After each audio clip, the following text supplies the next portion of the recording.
Cerimonia di inaugurazione dell'anno accademico del Polo di Agrigento, tra le principali novità il corso di infermieristica. Inchiesta sui concorsi truccati, 5.000 euro per posto in polizia, 3.500 per vigili del fuoco. Arriva Cateno De Luca in tour elettorale con la sua Volkswagen d'epoca e candidato alla presidenza della regione, anzi a sindaco di Sicilia. Disservizi al pronto soccorso di Agrigento, la CGIL chiede un incontro con il primario.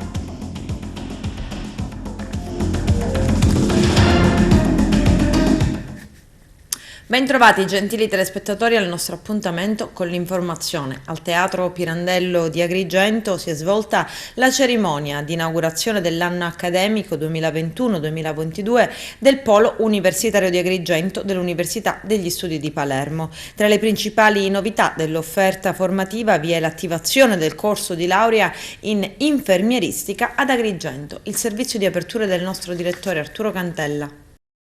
Si è svolta al Teatro Pirandello la cerimonia di inaugurazione dell'anno accademico 2021-2022 del Polo Universitario di Agrigento dell'Università degli Studi di Palermo. Tra gli intervenuti il rettore dell'Università di Palermo Massimo Midili, il direttore generale Antonio Romeo, la rappresentanza degli studenti in consiglio del Polo rappresentata da Elisabella Giancola, il presidente del Polo Universitario di Agrigento Giovanni Tuzzolino, il presidente del CUA, Consorzio Universitario di Agrigento, dottor Antonino Mangiacavallo, il dirigente generale del Dipartimento dell'Istruzione dell'assessorato regionale all'istruzione e alla formazione professionale Antonio Valenti e il ministro dell'Università e della Ricerca Maria Cristina Messa con un intervento istituzionale registrato. Quindi il professor Fabrizio Pregliasco, noto virologo, ha tenuto la prolusione dal tema pandemia, scienza e comunicazione. È certamente una giornata importante che abbiamo voluto celebrare in modo fastoso e in modo anche celebrativo, perché riteniamo che i poli e Agrigento in testa rappresentano per noi, per questa Università di Palermo, una ricchezza che non è soltanto territoriale, ma è fondamentalmente una ricchezza culturale. Noi speriamo di dare ai ragazzi di Agrigento un'offerta formativa moderna, innovativa, espressione del proprio territorio e soprattutto un'offerta formativa che sia in grado di intercettare anche quel bisogno di internazionalizzazione e di inclusione che Agrigento rappresenta. Questo lo faremo con dei corsi di studio assolutamente specifici, quindi non saranno dei duplicati o dei doppioni rispetto a Palermo, ma saranno dei corsi di studio proprio tagliati e misurati sulla dimensione di Agrigento. Questo credo che sia la misura di come Palermo voglia esaltare il territorio e voglia naturalmente fare di Agrigento un polo territoriale e di eccellenza. È un momento corale per la città di Agrigento perché tutte le istituzioni sono presenti e un ringraziamento particolare viene rivolto al rettore dell'Università di Palermo che ha molto creduto in questo polo universitario, in questo consorzio universitario e oltre a fornirci un supporto didattico particolarmente rilevante ha sicuramente investito e continuerà ad investire, sarà lui a sostenerlo nel suo discorso ufficiale sul polo di Agrigento, convinto che il ruolo del consorzio, il ruolo del polo può essere trainante per la crescita culturale, economica e sociale di questo vastissimo territorio. Ci sono vari progetti in itinere? Sì, i progetti sono tanti, sia in campo nazionale che in campo internazionale. Abbiamo una serie di progetti transfrontalieri in collaborazione con le autorità tunisine, sia accademiche che istituzionali. Abbiamo una serie di impegni sul territorio regionale, sia per quanto riguarda moduli dello spettacolo, sia per quanto riguarda moduli letterari, sia per quanto riguarda moduli sanitari e sociali. Tutto evidentemente con la prospettiva di fornire nuove opportunità di lavoro ai giovani agrigentini. Purtroppo in questa fase di ricrescita del Covid dobbiamo continuare a parlarne in modo sereno ma attento e con prudenza rispetto a questo virus che purtroppo rimarrà con noi ancora a lungo, non è passato e non deve passare questo messaggio del finito tutto. Oggi in questo onore che ho di fare la prolusione durante l'apertura dell'anno accademico parlerò appunto della grande difficoltà che si è vista col Covid di compendiare la scienza, la comunicazione, gli interessi, le difficoltà, i complottismi, le fake news che ovviamente in una situazione così pesante che ha coinvolto tutti si sono inseriti in questa infodemia parallela, cioè una grande quantità di comunicazione, ovviamente di qualità, a volte no, e tutto questo è stato così un qualcosa di difficoltoso per il cittadino avere quella percezione giusta, che è la cosa che serve. La comunicazione in questi casi è la comunicazione dell'incertezza, cioè di dare notizie per quanto possibile, dire non so se non lo si sa e dare una maggior resilienza, come si dice oggi, una capacità di reazione dei cittadini. Speriamo sia una lezione imparata. Devo dire che è stato veramente emozionante perché aprire l'anno accademico, dare questa grande importanza come deve avere l'Università degli Studi di Palermo qui ad Agrigento col suo polo universitario, mi pare un momento doveroso perché oggi abbiamo interpretato diversi temi che sono veramente connaturati alla città e che sono legati a questo tempo molto difficile che stiamo attraversando. Io credo che veramente l'Università di Agrigento possa riscattare il grande valore di questa città, di questa società, di questa comunità territoriale e oggi abbiamo capito le grandi potenzialità di cui siamo capaci. Quindi è un bell'inizio, un ricominciamento, come lo chiamo io, per cui l'università, la città possono vivere una nuova primavera.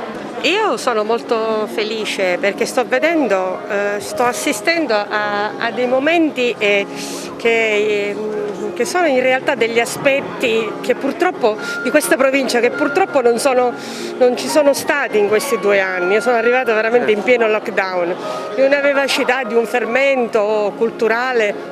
L'abbiamo visto ieri con questa giornata del FAI che è stata veramente una bellissima esperienza. E oggi credo che sarà un altro bel momento in questa cornice stupenda che vedrà altri eventi a breve altrettanto significativi, ma questo è l'università, quello che poi dovrebbe essere, e credo che ci si è incanalati sulla strada giusta, veramente il cuore pulsante culturale dell'intera provincia, per non dire anche di questa parte di Sicilia. Oggi è un giorno importantissimo nell'inaugurazione dell'anno accademico. L'università è alla base della cultura, Agrigento è una città di cultura, di arte, di archeologia, di musica, di spettacolo.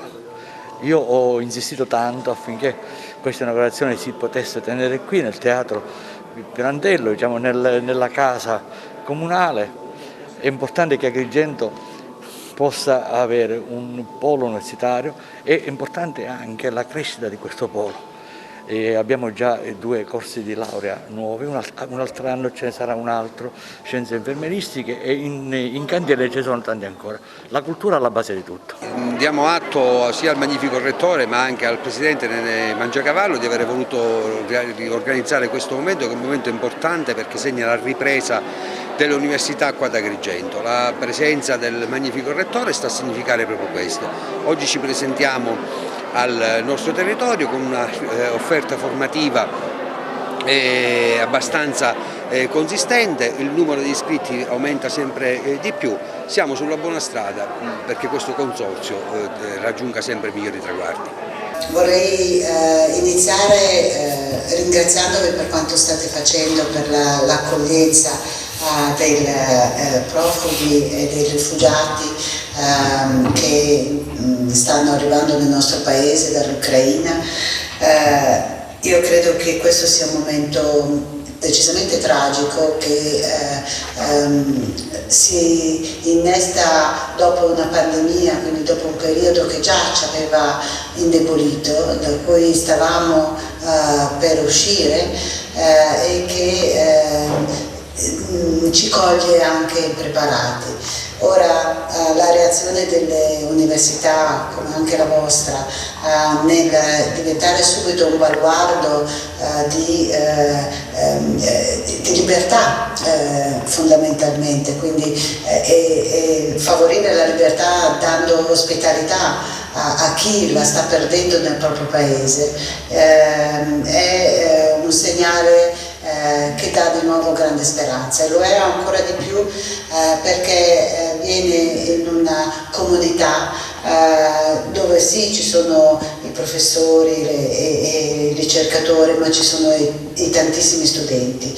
i tantissimi giovani che sono i veri protagonisti di oggi e non solo del futuro. E quindi le attività che stanno facendo le università, in inclusa la vostra, in questo senso sono fondamentali.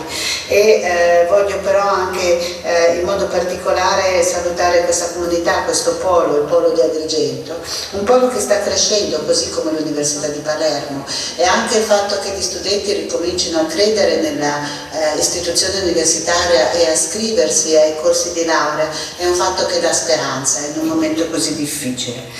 L'Ateneo può cogliere questo momento particolare e lo sta già facendo, perché è un momento in cui per la prima volta abbiamo sia fondi che riforme che sono necessarie da tanti anni. I fondi ci serviranno a aiutare gli studenti ad accedere in maniera più immediata all'università, favorendo il diritto allo studio e favorendo la costruzione di nuove residenze e di borse di studio per il fuorisede. Favoriscono anche attraverso un grosso finanziamento delle attività di ricerca la formazione di nuovi corsi di studio, perché non dimentichiamo che i corsi di studio dei nostri atenei sono sempre legati alla ricerca che facciamo, questa è la caratteristica dell'università. Il segretario regionale della CGIL, Alfonso Buscemi, ha chiesto un incontro al primario del pronto soccorso dell'ospedale San Giovanni di Dio di Agrigento, Sergio Vaccaro, per discutere delle criticità riscontrate quotidianamente dai cittadini, prima tra queste le ore di attesa. Per la CGIL, causa di questo ingorgo al pronto soccorso è l'assenza della medicina del territorio che faccia da filtro per i tanti malati in codice bianco o verde. Vediamo. San Giovanni di Dio, reparto del pronto soccorso, è un luogo che ha problemi da diverso tempo, problemi da tanti punti di vista, problemi perché manca personale e forse l'organizzazione potrebbe essere diversa. Sì, un'analisi impietosa quella che lei fa. Noi abbiamo registrato da tempo tutta questa difficoltà, al punto che ci siamo decisi come CGIL Agrigentina a scrivere al commissario per fare presente queste criticità, e in particolare abbiamo approfittato del cambio del direttore al pronto soccorso, uno stimato professionista, il dottore Vaccaro, al quale abbiamo chiesto un incontro che ci è stato annunciato ci sarà nei prossimi giorni, proprio perché riteniamo non più rinviabile una discussione franca, seria, onesta. Si deve prendere atto che così come è organizzato questo pronto soccorso e con questo numero di personale la gente impazzisce. Ci vogliono 4, 5, 6 ore per essere visitati. Francamente una cosa di questo genere non ce la possiamo più permettere, quindi è necessario che si assuma personale medico in particolare. Se 2 sono evidentemente insufficienti, bisogna creare le condizioni per mettercene ancora un altro. Poi aggiungo, c'è qualche filtro che non funziona, perché tutta la gente, ed è tanta, si riversa al pronto soccorso perché non ha una alternativa. Noi dobbiamo immaginare che il pronto soccorso è per quel tipo di persone che ha un problema dove necessita un'assistenza più generica, più ampia, dove ci siano più professionisti.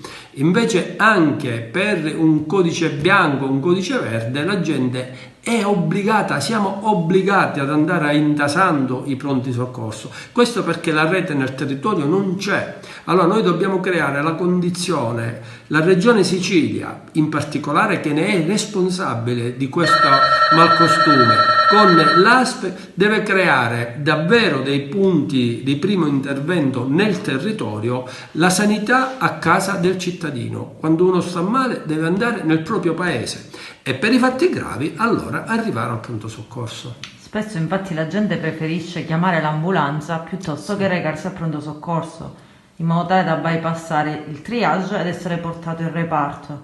Ecco, questo fa sì che viene, saturato un servizio che invece è importante. Questo è il cane che si morde la coda. La gente deve farsi più furba o la pubblica amministrazione deve essere più efficiente? Noi diciamo che la pubblica amministrazione deve essere efficiente e quindi evitare che il cittadino deve aguzzare l'ingegno. Quello che descrive è una brutta cosa che purtroppo succede, ma la responsabilità non è del cittadino che non riesce a ricevere un servizio di qualità, un servizio da paese civile quale dovrebbe essere il nostro. Per questa ragione, quando uno sta male non ha l'obbligo di chiamare al 118, ma deve avere la facoltà di rivolgersi a qualcuno che comunque in alternativa ti venga a dare una soluzione. Un 37enne agrigentino è andato a sbattere contro un muretto vicino alla via panoramica dei Templi di Agrigento mentre guidava la sua bici elettrica. L'uomo, rimasto gravemente ferito, è stato trasferito al San Giovanni di Dio. Dopo un primo ricovero all'ospedale agrigentino, le gravi condizioni del 37enne hanno costretto i medici a disporre l'immediato trasferimento in elisoccorso al Civico di Palermo. Sono stati degli automobilisti di passaggio a chiamare i soccorsi. Un'ambulanza ha trasferito l'uomo al pronto soccorso. Sul posto anche i poliziotti della sezione volanti della questura che hanno eseguito i dovuti rilievi e che stanno cercando di ricostruire la dinamica dell'incidente. Si valuta anche la possibilità che qualcuno possa aver tagliato la strada al ciclista. Cateno De Luca, candidato alla presidenza della regione, anzi a sindaco di Sicilia, come lui stesso scrive sul manifesto, fa tappa ad Agrigento per presentare il movimento Sicilia Vera, raccogliere i tesseramenti e soffermarsi sul suo progetto politico intitolato Alla luce del sole. Arturo Cantella. Conferenza stampa stamani del sindaco di Messina ed ex parlamentare regionale, l'onorevole Cateno De Luca, per ufficializzare la sua prossima candidatura alla presidenza della regione. Cateno De Luca si è presentato con un vecchio pulmino stile anni 70 da Figlio dei Fiori con la valigia di cartone sopra il bagagliaio. Una di queste, ha detto, era di suo padre che, costretto a emigrare per lavoro, andò via dalla Sicilia.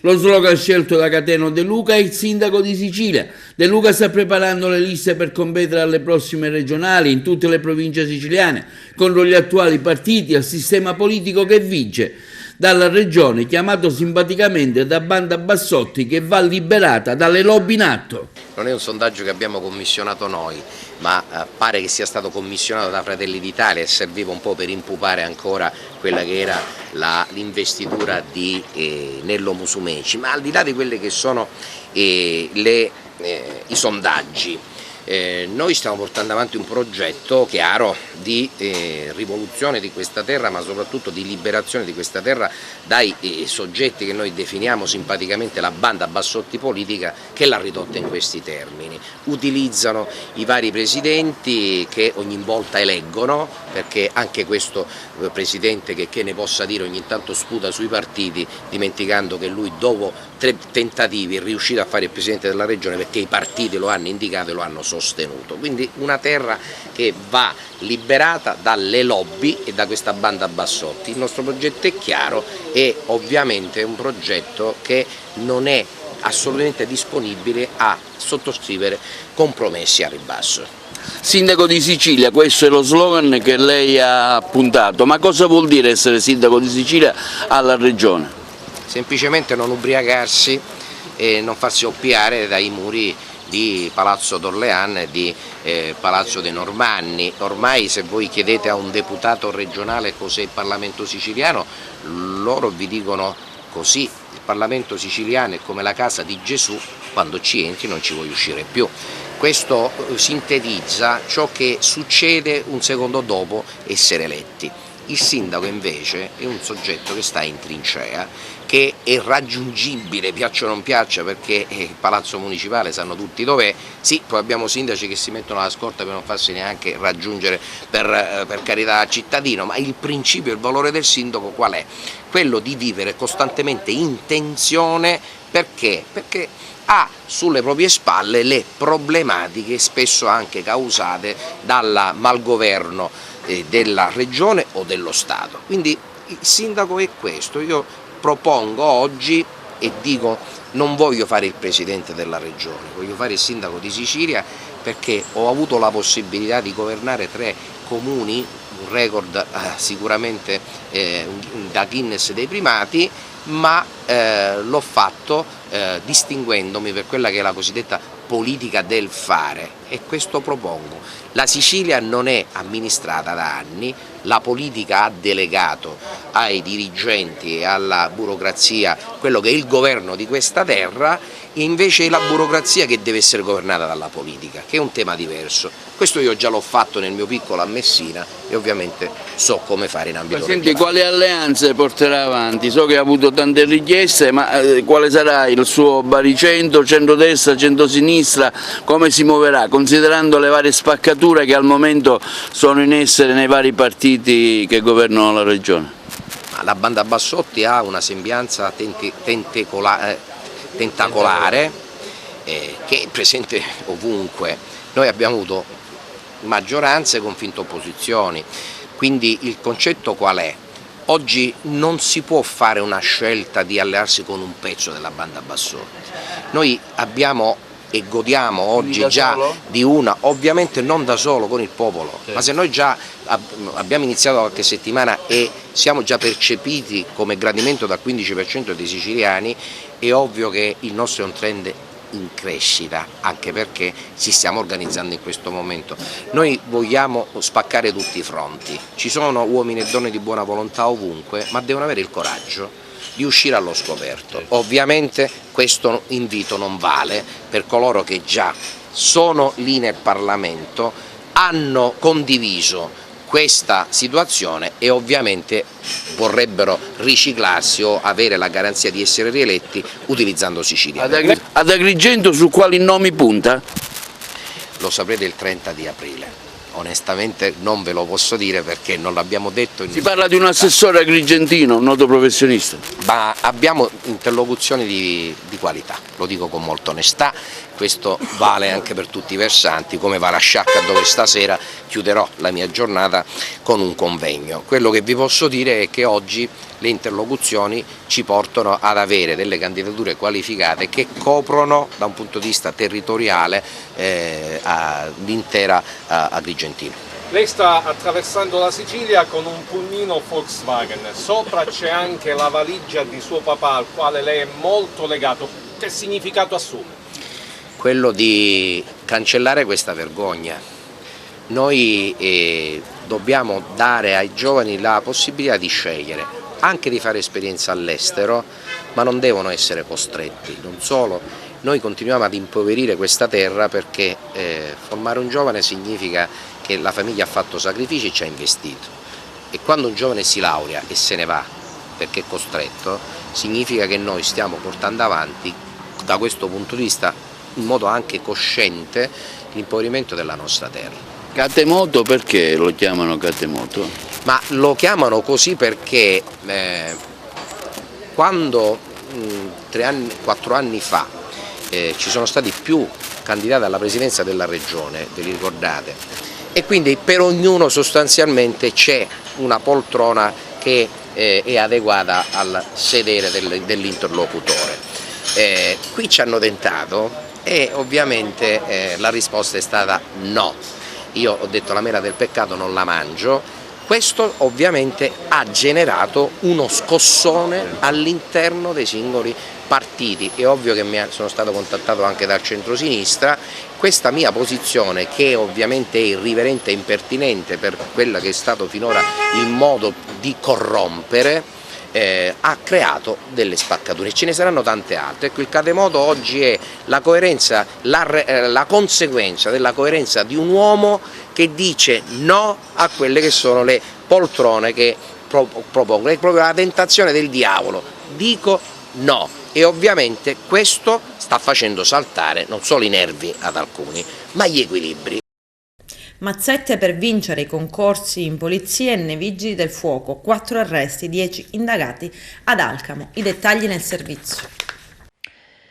Le accuse sono pesanti e piombano come fulmine a ciel sereno sulla città di Alcamo. Carabinieri della locale compagnia hanno infatti dato esecuzione ad una ordinanza applicativa di misure cautelari emessa dal giudice per le indagini preliminari presso il Tribunale di Trapani nei confronti di 14 persone, una in carcere, 3 ai domiciliari e 10 sottoposti all'obbligo di dimora, per cui si è ritenuto sussistessero gravi indizi di colpevolezza a vario titolo per i reati di corruzione, per atti contrari ai doveri d'ufficio, traffico di influenze illecite e abuso d'ufficio. L'indagine avviata dai carabinieri nel giugno del 2020 prende le mosse da pregresse risultanze investigative acquisite dalla sezione forestale presso la procura di Trapani su presunti episodi corruttivi per il superamento delle prove d'esame svolte tra il 2017 e il 2018 di alcuni concorsi pubblici, secondo la ricostruzione degli inquirenti Giuseppe Pipitone, direttore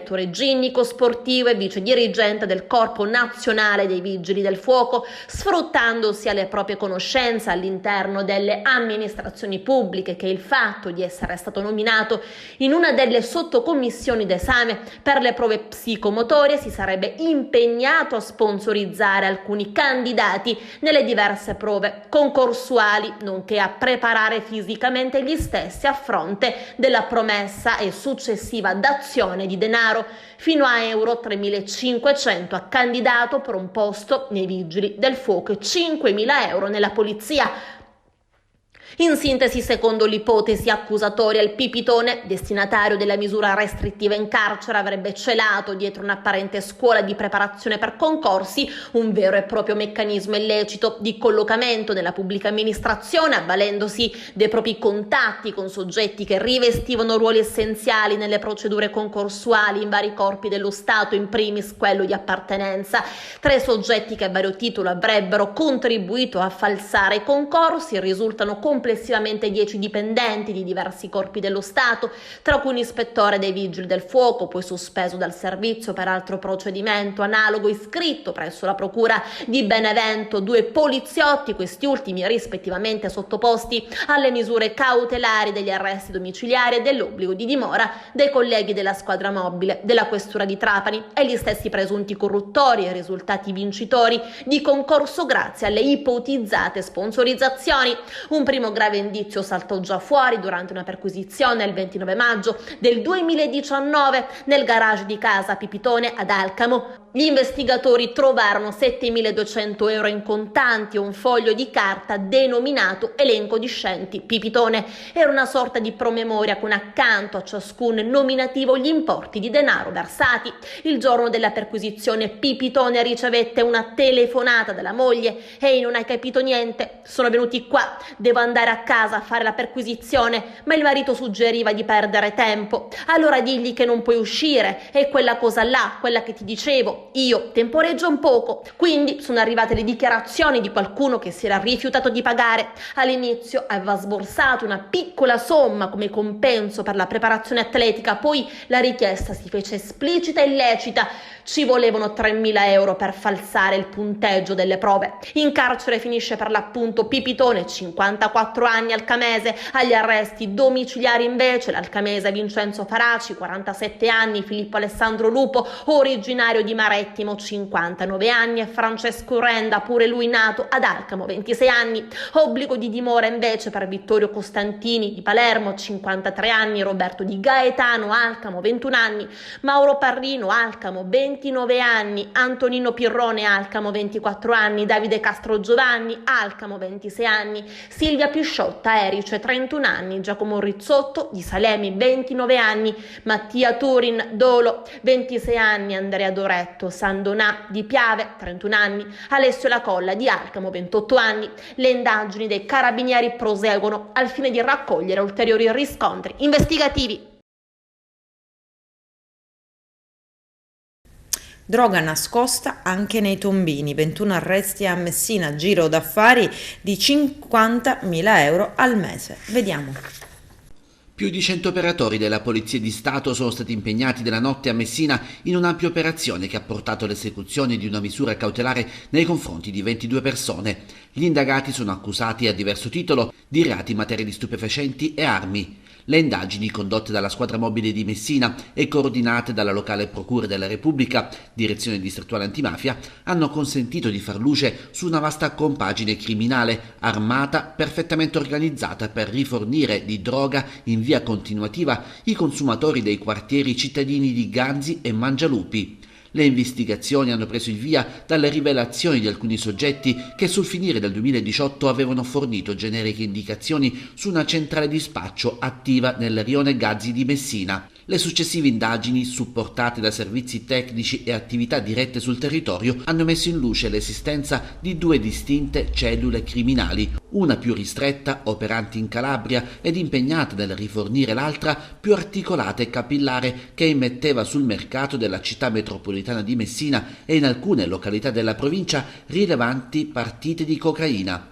Secondo l'ipotesi di accusa, che dovrà trovare conferma nei successivi gradi di giudizio, trattandosi ancora di indagini preliminari, l'organizzazione messinese era composta da più di 10 persone appartenenti a 2 nuclei familiari fra loro legati, cui facevano riferimento numerosi altri soggetti impegnati nello spaccio minuto di droga, soprattutto nei quartieri cittadini di Gazzi e Mangialupi. Il ciclo della droga era curato in ogni dettaglio, la sostanza veniva occultata in luoghi di custodia esterni alle abitazioni come tombini, canaletti di scolo, autovetture abbandonate, anfratti dei muri e lì poi ricollocata dopo le cessioni. Le donne fungevano sovente da vedette a tutela degli spacciatori che si alternavano secondo un consolidato ed efficiente modello organizzativo composto da figure versatili e legate tra loro da vincoli di parentela.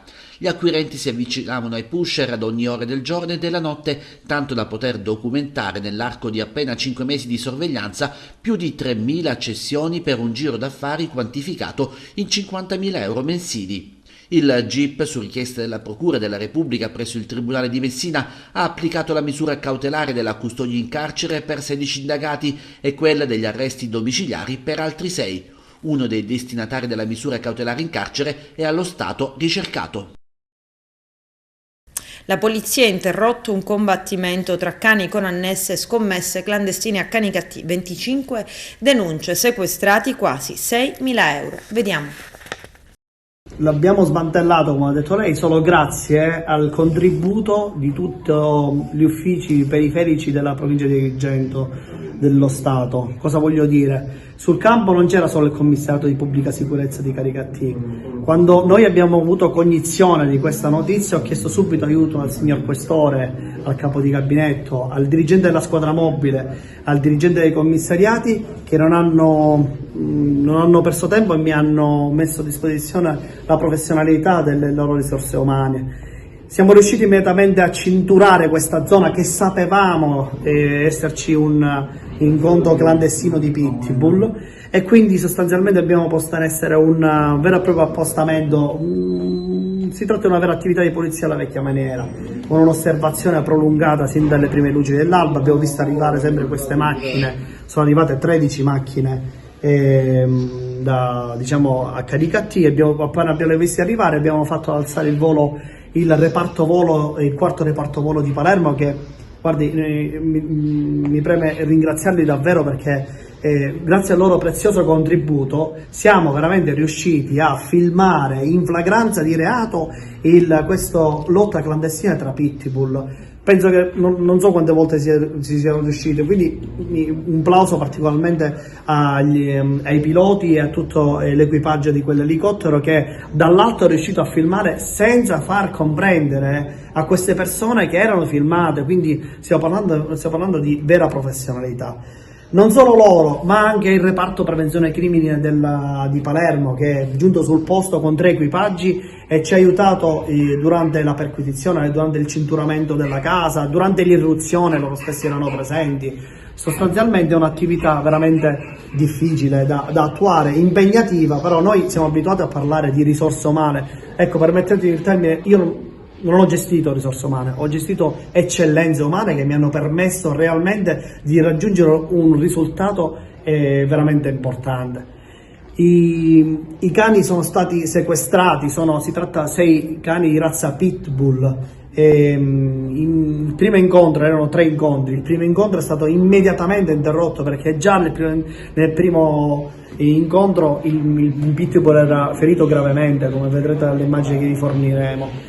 E quindi tutti e 6 sono stati immediatamente rifocillati, questi cani sono stati curati e attualmente si trovano sotto sequestro ai fini della confisca in una struttura di Mussomeli, e per questo è doveroso ringraziare il signor sindaco Corbo di Caricattì, che si è speso in una maniera eccellente, chiamando a tutti, cercando un posto dove ospitare questi cani che sicuro è abbastanza impegnativo, specialmente se uno di questi è ferito. Poi fermati non solo caricattesi, non solo siciliani. Esattamente, sì, su 25 fermati, non 23, 2 sono minorenni e solo 4 sono di Caricattì, gli altri vengono da altre province, addirittura altri da fuori regione. Quindi questo lascia comprendere quando questo evento sia stato importante per loro e quanto sia importante averlo interrotto da parte nostra, ripeto, con tutti gli strumenti dello Stato che ha messo in campo. Quindi io parlo come Polizia di Stato, ma alla Procura della Repubblica la dottoressa Parevelli è stata gentilissima a fornire un prezioso contributo, il sindaco di Caricattì, insomma stiamo parlando lo Stato nel senso alto più nobile del termine. Anche soldi, farmaci trovati all'interno del casolare? Sì, all'interno del casolare, scusi, abbiamo trovato diversi farmaci. In pratica, le spiego, loro erano già premuniti. In soldoni, se un cane era morente dopo questo combattimento, loro avevano tutti gli strumenti necessari per poterlo, diciamo, rifocillare. Però capite bene che noi siamo intervenuti in 1 o 2 minuti subito e già uno era diciamo, ferito gravemente. Se temporeggiavano ancora, io penso che la sera del 23 febbraio del 2010 l'avvocato Enzo Fragalà, 61 anni, è aggredito brutalmente a colpi di mazza appena fuori dal suo studio legale vicino il Palazzo di Giustizia a Palermo. Il penalista, già parlamentare di Alleanza Nazionale, muore dopo 3 giorni d'agonia all'ospedale civico. Dopo una prima archiviazione delle indagini, nell'aprile del 2015 il pentito Francesco Chiarello svela mandanti, esecutori e movente del delitto e racconta: il pomeriggio dell'aggressione vennero a casa mia e Franco Arcuri disse che servivano 4 persone a Salvatore Ingrassia perché ci avviamo a dare 4 colpi di legno a una persona. Chiarello indica anche il movente dell'agguato. Fragalà sarebbe stato ucciso su ordine dei vertici del clan di Portanuova perché in più di un'occasione avrebbe indotto i suoi clienti a collaborare con i magistrati. Così si insigna a fare l'avvocato, sarebbero state le parole dei mandanti. E il pestaggio di Fragalà sarebbe stato un avvertimento, un cartellino giallo a tutta l'avvocatura palermitana. Adesso la Corte d'Assise d'Appello di Palermo ha confermato la sentenza emessa in primo grado. 4 condanne e 2 assoluzioni. Sono stati inflitti 30 anni di carcere al presunto boss Antonino Abbate, ritenuto l'esecutore materiale del delitto, poi 24 anni a Francesco Arcuri, 22 anni a Salvatore Ingrassia e poi 14 anni a carico del dichiarante Antonino Siragusa, al quale i giudici hanno riconosciuto l'attenuante speciale della collaborazione con la giustizia. Assolti Francesco Castronova e Paolo Cocco. Sono stati confermati anche i risarcimenti provvisionali alle parti civili, 100.000 euro ciascuno alla moglie e ai figli del penalista, poi 70.000 euro sono stati riconosciuti alla madre di Fragalà, nel frattempo deceduta, 25.000 euro alla Camera Penale e al Consiglio dell'Ordine degli Avvocati e 10.000 euro al Consiglio Nazionale Forense. Adesso c'è la pubblicità, a tra poco, vi aspetto. Oggi in Turchia si aprono i negoziati tra russi e ucraini. Poche al momento le possibilità per un cessate il fuoco. Le truppe russe sembrano abbiano allentato la pressione su Kiev, ma non mollano su Odessa e Mariupol. L'analisi di Paolo Capitani, generale dell'esercito e docente di storia militare della scuola sottufficiali di Viterbo. Vediamo. La questura di Messina è tra le 18 questure d'Italia nelle quali i poliziotti impegnati nel controllo del territorio saranno dotati per primi di un nuovo strumento operativo che si aggiunge agli strumenti già in dotazione agli operatori. L'arma ad impulsi elettrici o taser è un dispositivo in grado di emettere impulsi elettrici proiettando a corto raggio una coppia di dardi, al fine di inabilitare temporaneamente le funzioni motorie del soggetto attinto e dunque renderlo inoffensivo neutralizzandone la minaccia. L'operatività del Taser diventa effettiva dopo un ciclo di formazione degli operatori della Polizia di Stato che garantirà il rispetto delle condizioni di sicurezza dei soggetti coinvolti. Uno specifico addestramento che a Messina ha visto impegnati 66 operatori di polizia, detti utilizzatori, ed ulteriori 66 operatori, detti collaboratori, in grado di operare nel modo più efficace e sicuro nelle situazioni critiche e di assoluto pericolo. Subito dopo l'attivazione della pistola di impulsi elettrici da parte dell'operatore utilizzatore, infatti, una volta resa inoffensiva la persona dimostratasi violenta e non collaborativa, l'operatore collaboratore svolge una fondamentale attività di supporto, interrompendo definitivamente l'atteggiamento pericoloso ed ultimando le incombenze di rito. Il Taser costituirà, a partire da oggi, un importante strumento di deterrenza per il crimine, dotando gli operatori di polizia di uno strumento ulteriore per prevenire e reprimere la commissione di reati, a tutela dell'incolumità di tutti e della sicurezza dei cittadini. Il suo utilizzo, comunque, costituirà l'estrema ratio per le sole situazioni critiche nelle quali il rapporto con soggetti pericolosi, sempre improntato alla ricerca del dialogo e di una ragionevole collaborazione, dovesse rivelarsi di per sé inefficace. Il taser in uso alle volanti della questura di Messina è una tra le 18 d'Italia ad averlo. Si tratta di un'arma ad impulsi elettrici, un dispositivo in grado di emettere impulsi elettrici che bloccano temporaneamente le funzioni motorie del soggetto. Vediamo.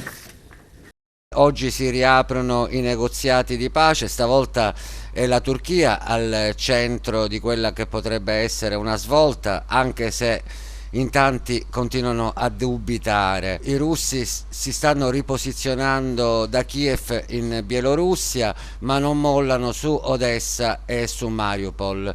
Ma cosa c'è da aspettarsi a questo punto? Io direi di partire con 3 precisazioni. I negoziati apparenti non si interrompono mai, ma non sono quelli sostanziali. I negoziati intercorrono permanentemente, ma a un livello che non è pubblicizzato, questo è normale. Appariranno a un certo punto nei loro risultati, questo è nella prassi normale. Secondo argomento, i russi che si ritirano. I russi dopo quasi un mese di operazioni hanno necessità di cambiare le unità. Le unità dopo un mese sono logorate, hanno bisogno di essere sostituite da altri e con ogni probabilità questi cambi verranno fatti dentro un territorio amico o in Bielorussia o in Russia per essere sostituite da altre unità fresche. Kiev, l'idea del ritiro da Kiev sembra più che altro un rilascio di pressione sulla città, che giustamente la parte ucraina asserisce essere una ritirata. In realtà i russi hanno smesso di premere su Kiev, ma sempre lì sono. Ultima domanda, Mariupol e il Mar d'Azov. Perché? Perché Mariupol è un importante porto sul Mar d'Azov, è un polo industriale importantissimo. 420.000 abitanti, c'ha 56 imprese, ha la più grande fabbrica siderurgica del sud della Russia, la Azovstal, ha un porto, un grande cantiere navale, quindi è un elemento di grande importanza, soprattutto perché si trova nel corridoio eventuale a guerra conclusa che collega la Crimea, che attualmente è in possesso dei russi, con il Donbass, che sicuramente entrerà nelle trattative per diventare o in qualche modo avere l'influenza russa. È parte di quel corridoio di territorio che lega questi 2 territori già russi e per questo sembra irrinunciabile. Toglie l'anello dal dito per sanificare le mani e lo perde. Protagonista un'insegnante agrigentina di 35 anni che, entrando in un negozio in via Emera ad Agrigento, ha riposto l'anello in oro bianco, smeraldo e brillanti del valore di circa 15.000 euro nella tasca dei pantaloni. Si è poi spostata a Palma di Montechiaro dove insegna. Arrivata a scuola si è accorta di non avere più il gioiello con sé. È andata in caserma per denunciare la scomparsa ai carabinieri, mostrando anche una foto del prezioso anello. I militari dell'Arma hanno verificato la presenza di eventuali sistemi di sorveglianza sia vicino al negozio di via Emera che nella scuola dove insegna la donna. Sono in corso le indagini. Appuntamento tematico per gli studenti del liceo Leonardo di Agrigento su bullismo, inclusione e sport. Giovanna Neri. Presidente, un progetto che coinvolge oltre 20 scuole per portare tra gli studenti il principio e il valore del fair play. Allora, questo è un progetto del Distretto Italia che noi stiamo portando qua nella scuola di Agrigento e non solo, ma anche della provincia. Il fair play è uno dei punti fondamentali del nostro club, il fair play e il rispetto degli altri.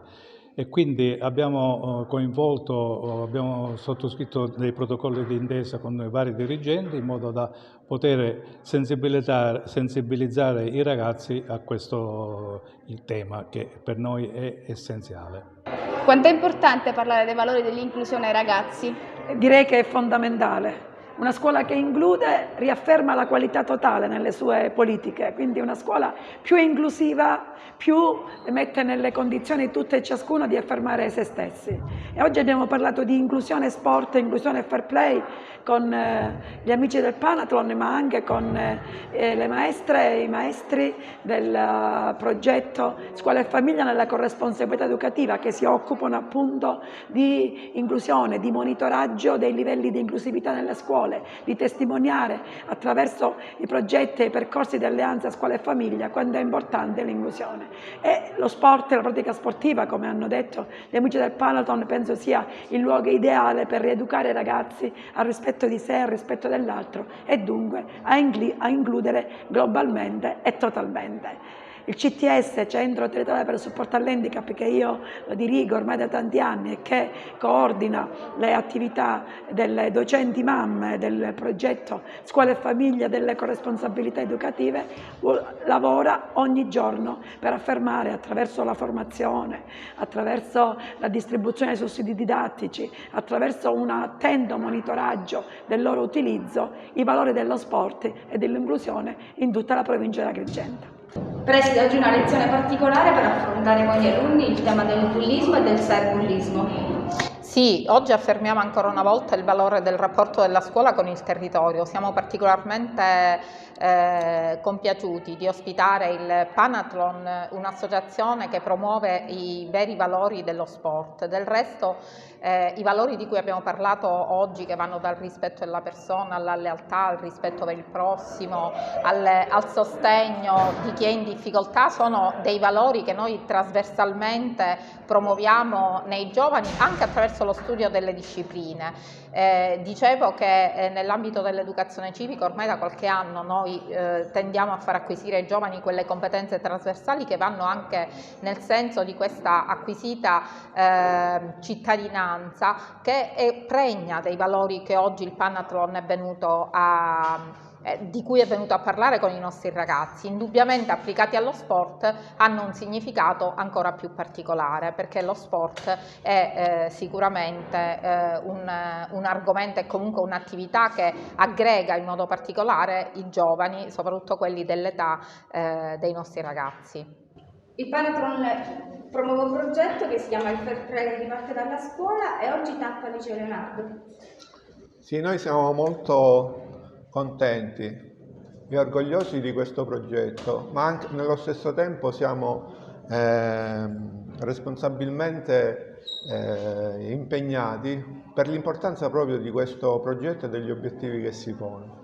I principi del fair play, che sono praticamente trasversali per quanto riguarda l'educazione dei ragazzi, come ha detto poc'anzi la preside, la professoressa Pilato, sono variegati e numerosi, sono per noi un punto di partenza, perché attraverso la scuola e lo sport sono questi i valori che creano le coscienze delle donne e degli uomini di domani per una società migliore. Noi crediamo molto in questa attività. Ringraziamo personalmente in questo caso la preside, ma voglio farlo virtualmente ringraziando tutti i dirigenti scolastici, dalle scuole, dagli istituti comprensivi alle scuole superiori che hanno aderito a questa iniziativa, che ripeto per noi è fondamentale per propalare attraverso lo sport i principi formanti della coscienza di ognuno di noi.